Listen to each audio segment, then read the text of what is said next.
දැන්ට මේ මල්ලි හදිසියෙම දුර ඉඳලා ආපු නිසා මේ යාට හදලා පෙන්වන්න ඕනේ තමයි මේක හදලා පෙන්නුවේ. මේක තමයි කලින් හදපු සබන් කෑල්ල. එතකොටයි මේක නේද මේ තෙල් එක? ඒක මේ දැන් ඝන තත්ත්වෙන්න තියෙන්නේ. එතකොට කොහොමද මේක පාවිච්චි කරන්නේ? දැන් අපි මං කියවලට දැන් අපි මේ පොල් තෙල් සාමාන්‍යයෙන් 200ක් කිලෝ එකකට පාවිච්චි කරන්න පුළුවන් කියලා. ඔයාට ඕන පුළුවන් ඒ පොල් තෙල් 200 රත් කරලා ඔකට දාන්න පුළුවන්. දාලා දාපුවම ඔක ආයෙ උණු වෙනවා.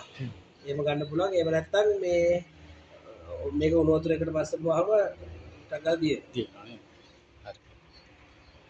මේ දොයි කෑන් වලට දාලා තියෙන අපි කුරිය කරන්න පාසුවට මේ ඇවිල්ලා ගෙනියන අයට මේ බෑග් වල තියෙනවා මේ විදිහට අරයන්න පුළුවන්.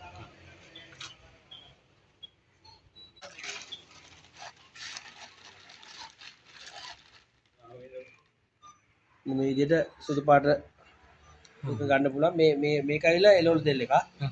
මේ අර මොනවද මේ වනස්පති එක නෙවෙයි. මේකෙනොත් අර විදිහටම සමහර හදන්න පුළුවන්. මේකේ ගාන මේ පොඩක් අඩු අරකට වඩා කිලෝයක් සාමාන්‍යයෙන් පෙළ 420ක් වගේ තමයි වෙන්නේ. මේක ඔයගොල්ලන්ට පුළුවන් මේ විදිහට කුටි පිටින් ගන්න.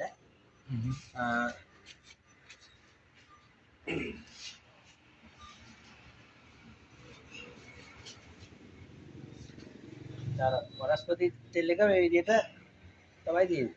මේක ටික දවස් ටිකක් යනකොට මේ අර විදිහටම හොඳට බටලෙක් වගේ ගල් වෙනවා. ඒක කරන්න පුළුවන්. දිය කරාට පස්සේ ওই විදිහට එනවා. එතකොට අපි දැන් මේ කුට්ටි ගෙනිච්චොත් කොහොමද මේක? ඒක දිය කරන්නේ 3-4 ගානද? ඒ හතර ක්‍රම එකයි. මේකත් පොඩ්ඩක් තමන්ට අවශ්‍ය ප්‍රමාණය කිරලා අරගෙන වෙලා මේ රත් කරගත්තාම පොල් තෙල් වගේම දිය වෙනවා. මේ තියෙන රටකජු බටර් එක. හරි මේක සෝද වන්නකො. මේක තනි කරම මේ රටකජු සුවඳ එන්නේ. ඒක නිසා ගොඩක් අය මේ කැමති නැත්තේ මේක සමන් කෑල්ල හදන්න හොඳම තෙල් එක තමයි මේක. ඒකට ගොඩක් අය කැමති නැත්තේ මේ පාටට. මේක හරි පාට හදාගන්න ටිකක් අමාරුයි. මේකට ඉස්සලාම සුදු පාට දාන්න ඕනේ.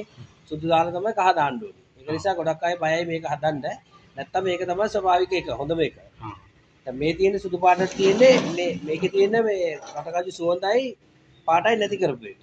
ඒක කිමිකල් දාලා සුද්ධ කරලා තියෙන්නේ. ඒතකොට ඒක පොඩ්ඩක් මේ මීට වඩා අර කිමිකල් ගතිය වැඩි. මේක ඔරිජිනල් එක. මේකදී අර හදා ගන්න අමාරු නිසා තමයි අපි අර සුදු එක දෙන්නේ. නැත්නම් මේකෙන් හදන්න පුළුවන් නම් හොඳයි. මේක හැබැයි සමන් කෑල්ල හැදුවට පස්සෙත් අර රටකජු සුවඳක් පොඩ්ඩක් හිටිනවා. මේ හැබැයි ස්වභාවිකයි. කිසිම අනතුරක් අත්වලට දැවිල්ලක් අනතුරක් මොකුත්ම නැහැ. හරි මොනවද මේ? මේ තමයි අපි අලුතෙන් අරන් තියෙන වනස්පති තෙල් එක. මේකේ රෙසිපි එක මම මේ පොඩි කැට දෙක තුනකට තමයි අරන් තියෙන්නේ. හරි රෙසිපි එක මම ඔයගලට මේ දාන්නම්. ඒකෙන් ගන්න පුළුවන්. මේ වනස්පති තෙල් අරන් තියෙනවා.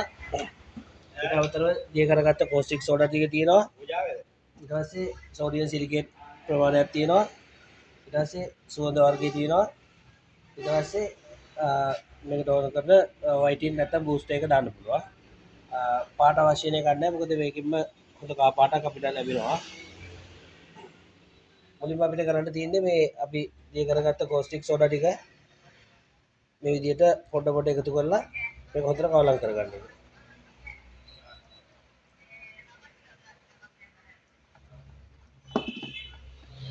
ඉතින් පොල් තෙල් වල වගේ අපහසුවක් නැහැ. මේක ඉක්මනට හොඳට දිය වෙනවා.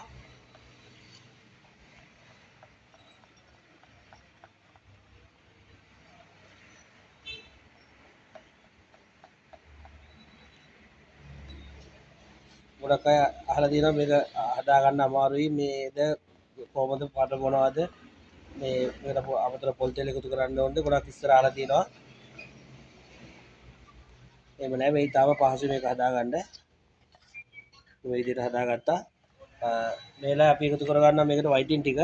හැබැයි මේ වයිටින් අපි එකතු කරන්නේ මේ විදිහට නෙවෙයි. වයිටින් ටික අපි කලින් මේ වතුරේ දිය කරලා තමයි දාන්න ඕනේ.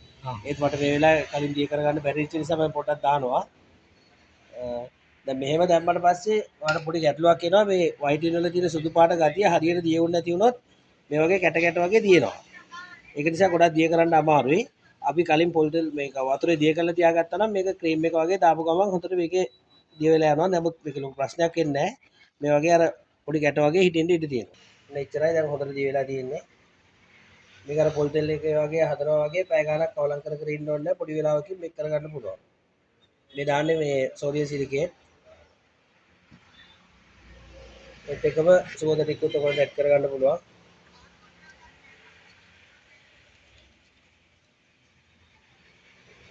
ඒ වගේ පොඩි ප්‍රමාණයක් දාගත්තම ඇති. දැන් මේක ඇවිල්ලා මේ හොඳ සුවඳ වර්ගයක් මේ හොඳට කියන පොඩි ප්‍රමාණයක් දැම්මත් හොඳට මේ සුවඳ රැඳිලා තියෙනවා. ඉතින් අර සුවඳේම තෝරගන්නකොට මේ ගොඩක් වෙලාවට අපි දැන් මේ හතර ක්‍රමයට සුවඳ දැම්මට වැඩක් වෙන්නේ නැහැ. මොකද මේක රත් වෙනකොට ඒ සුවඳ නැති වෙනවා. ඒත් අපි හොඳ සුවඳක් තෝරගත්තා නම් මේ මේකේ දැන් සුවඳ රැඳිලා තියෙනවා. දැන් මේ සමහර කැලේ හදනකොටත් මේ වලිට දැනෙනවා ඇති මේ හොඳ සුවඳක් තියෙනවා මේකේ. ඒවලට පේනවා අච්චු වලට වක් කරගන්න පුළුවන් මට්ටමේ තියෙනවා දැන්. අර පොල් තෙල් වගේ හදනවා වගේ විනාඩි 20ක් 25ක් දිය කරන්න ඕනේ. මේක උඩරිම විනාඩි මේ 5ක් ඇතුළත මේක දිය කරගන්න පුළුවන්. ඔයාලට පොඩි මේ හැන්දෙන් දිය කරනවට වඩා බීටරයක් වගේ තියෙනවා නම් මේක ඊට වඩා පහසු විනාඩි 2-3ක් ඇතුළත මේක අච්චු වලට දාගන්න පුළුවන් මට්ටමකට ගන්න පුළුවන්. දැන් හොඳ මට්ටමේ තියෙනවා. ඒකට අපි වගේ අච්චු වලට දාගන්න තියෙනවා.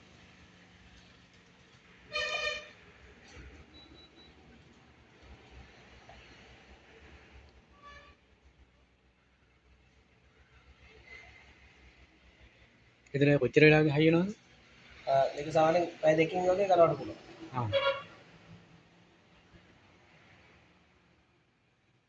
අර මේ මේක මේ විදිහට හදලා ඉවර වෙලා හොඳට වලට තියාගන්න මේක දැන් මේකේ දැන් ඇතුලේ රසණයක් නිෂ්පාදනය වෙනවා. ඒකෙන් තමයි සමන් කෑල්ල හැදෙන්නේ. ඒක නිසා අපි අනිවාර්යෙන් මේක උඩින් පොලිතින් කෑල්ලකින් හරි ලන්ච් ෂීට් එකකින් හරි වහන්න ඕනේ.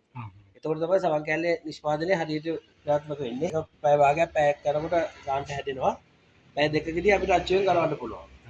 ගලවනකොට මේ හදාපු සමන් කෑල්ල